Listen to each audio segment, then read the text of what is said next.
Hello dear students, welcome to online biology bridge course class.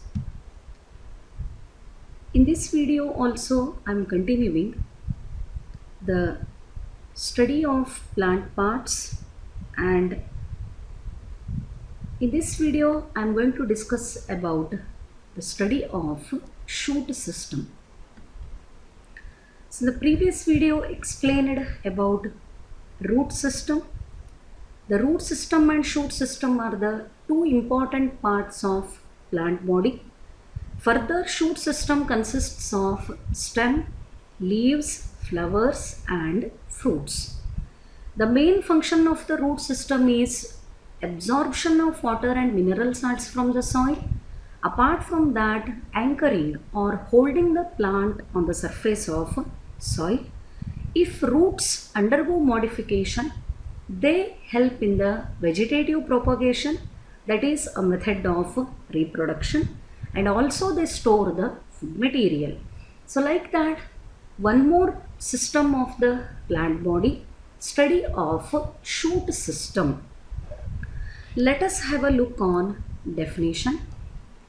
The shoot system consists of following structures such as stems are the part of shoot system, leaves are the parts of shoot system, and the reproductive parts of the plant nothing but flowers and fruits. The flower is reproductive organ of the angiosperms. After pollination and fertilization, the flowers are converted or developing into fruits, and inside the fruits seeds are present, and seeds are used for the purpose of cultivation and growing new plants. Therefore, the flower and fruits are the reproductive parts. Specifically, the flower is the reproductive organ of the angiosperms. All these structures are the parts of shoot system. The stem, leaves, flower, fruit and seeds, all these structures together constitute or represent the shoot system. The shoot system generally grows above the ground, where it absorbs the sunlight needed for photosynthesis.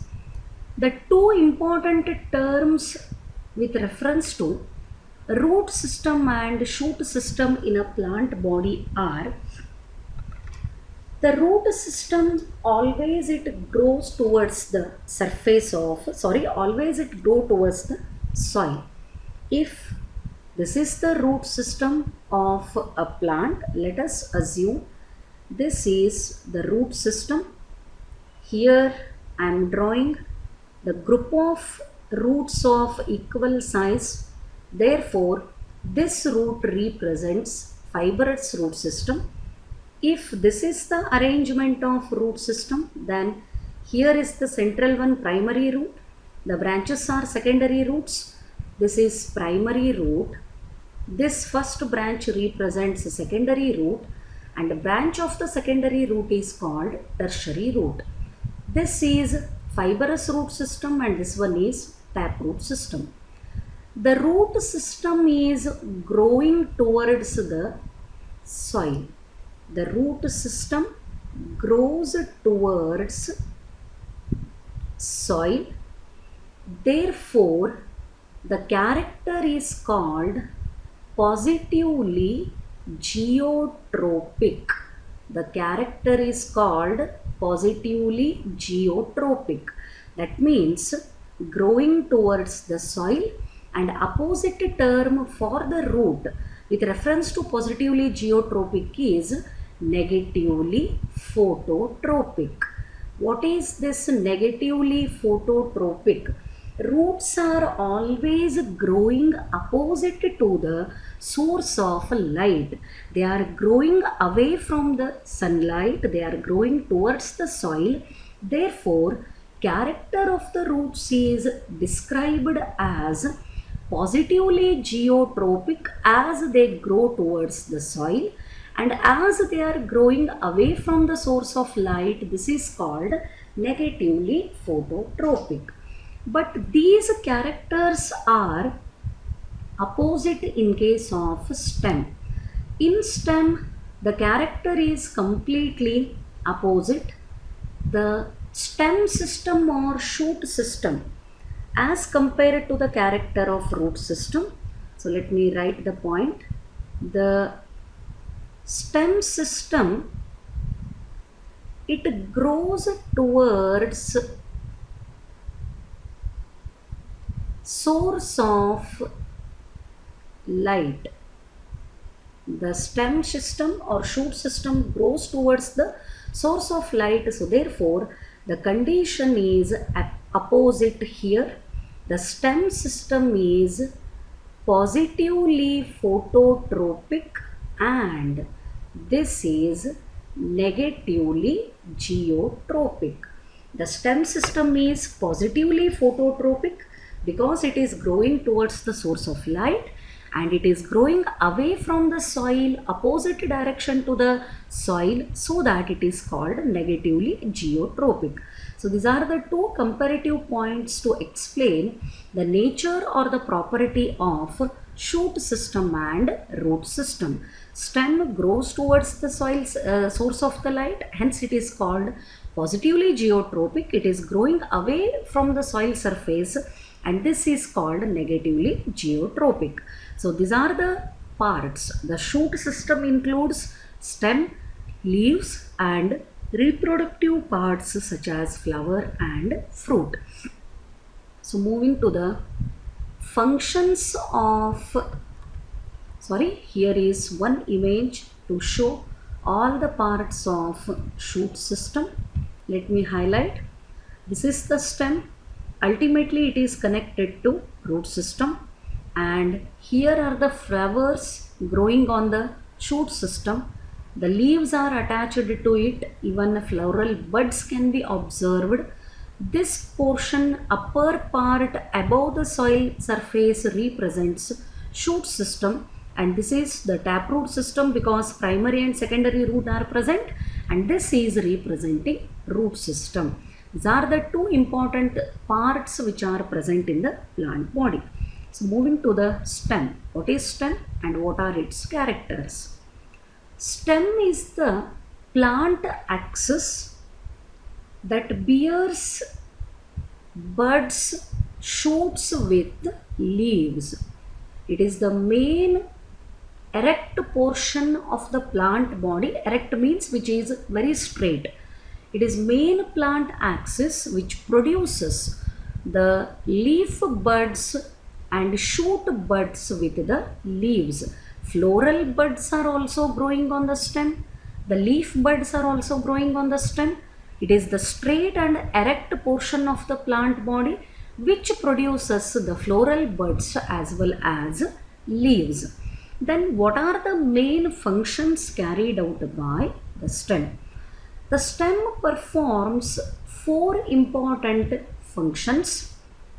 First one, it supports branches, leaves, flowers and fruits, because all these structures are originated from stem only, or they are growing from stem only, so that all these parts are supported by the stem itself.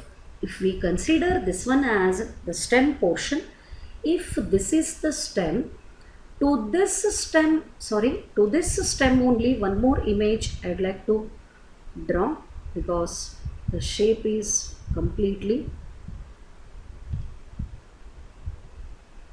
shapeless.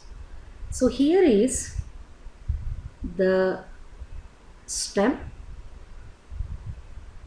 To this stem only, the branches of the plant body are attached, and here the leaves are growing on the main stem as well as on the branches of the stem.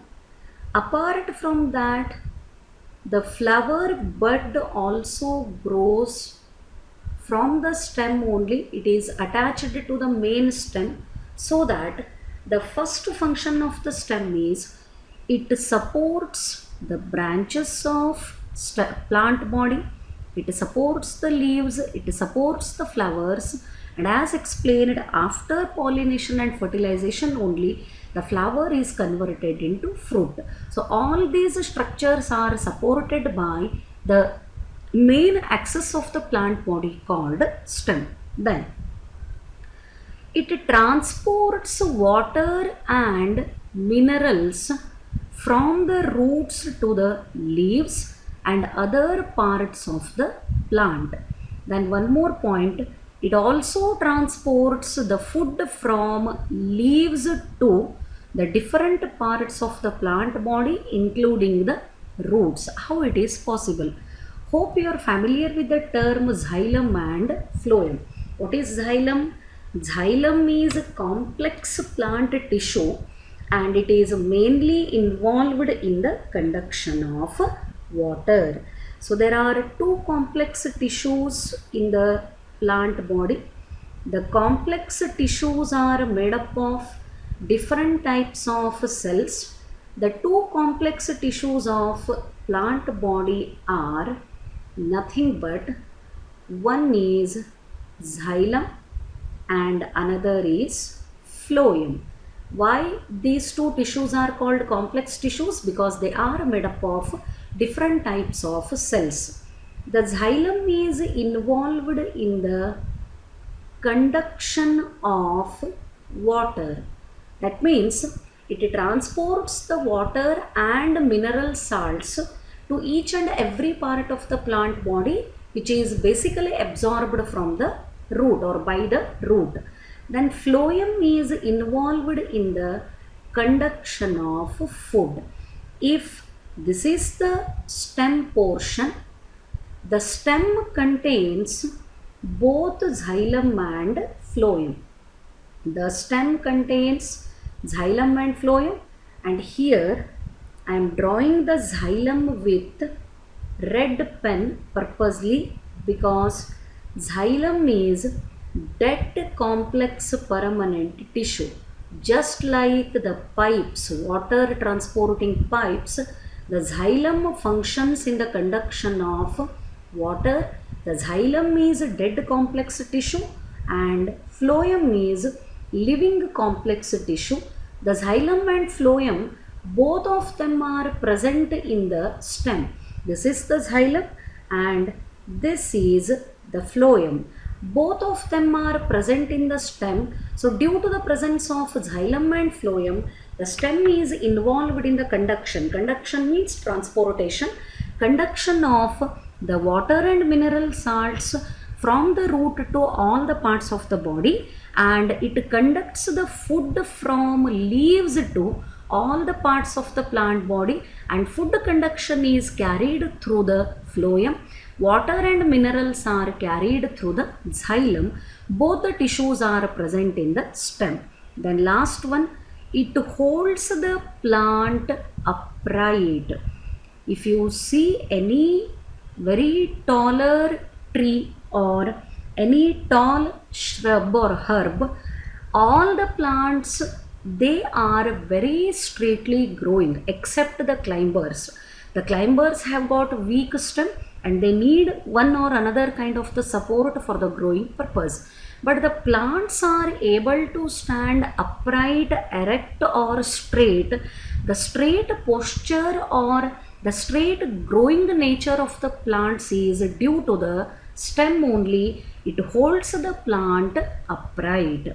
So these are the functions carried out by the stem. Then moving to the next one. What are the main parts of a stem? Which structures are growing attached to the stem? That I explained. The leaves, flower and fruits. Then what are the main parts of a stem? The stem is divided into two main parts. One is node and another is internode. The nodes and internodes are the two important parts that are present in the stem. Then in the image here you can see this portion little bit bulged, this is called node. In between two nodal region, the elongated portion is called internode. So node and internode are the two main parts of the stem. Then question is, what is node and what is internode? The nodes are specific areas on the stem where the lateral bud is present, from which the leaves, branches or flower buds grow out. What it means? Later I will draw the diagram and explain. The nodal region, you can also use the term nodal region. The nodal regions or the nodes are very specific parts on the stem where a lateral bud is present, and from that lateral bud the branches of the stem are produced. From that lateral bud the leaves of the plants are produced, and from that lateral bud only the flower buds are produced. So that all these structures are found growing attached to the stem only. Then in comparison, an internode is the distance between two consecutive nodes. The elongated portion or the part of the stem between two nodal regions is called internode. That is what the term inter means, in between. It is the part of stem which is present in between the two nodal regions. It is called internode. Then one more point about the nodal region. Nodes are one of the main parts which involve in the vegetative propagation of the plants. In the previous video, I explained about the sugar cane. The cultivation of the sugar cane is carried out with the help of pieces of the stem. The seedlings or small plantlets are not used for the cultivation of sugar cane. The reason is that here the stem contains nodes and internodes. But for vegetative propagation, the nodal regions are very important because the nodal region contains lateral bud. This lateral bud germinate to produce the leaves, branches as well as the flower, so that new plants can be produced with the help of the stem with the lateral bud. Hence the nodal region with the lateral bud is used for the purpose of vegetative propagation.